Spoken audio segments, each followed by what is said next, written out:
let's bring in criminal defense attorney Lexie Rigden. And Lexie, we're focusing on the Hunter trial there in Delaware first. What do you think was the best testimony that was elicited by the prosecution yesterday?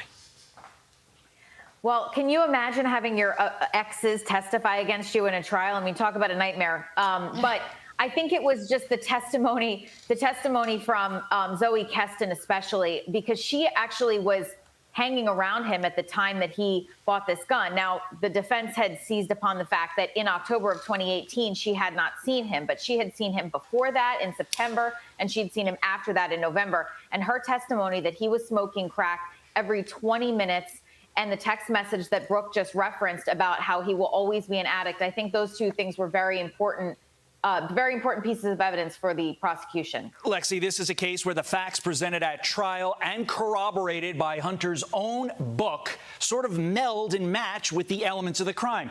It's so refreshing to be able to say that and say that this early in a case. No pun intended to what happened last week. How does Hunter's team defend against that?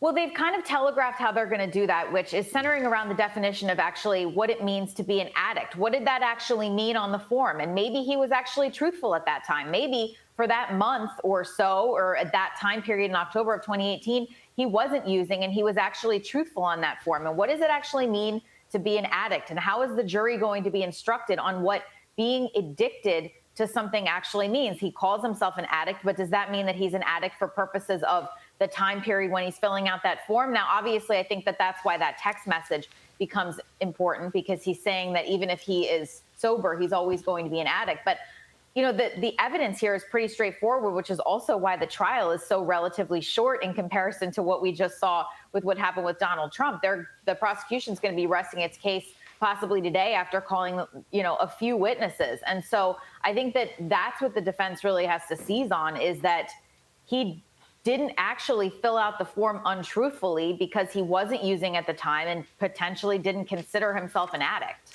If this were a legal textbook, the defense sure is an uphill climb, but legal textbooks don't have the entire Biden family sitting in the front row staring at the jury. Lexie Rigden, we appreciate your time. Thank you.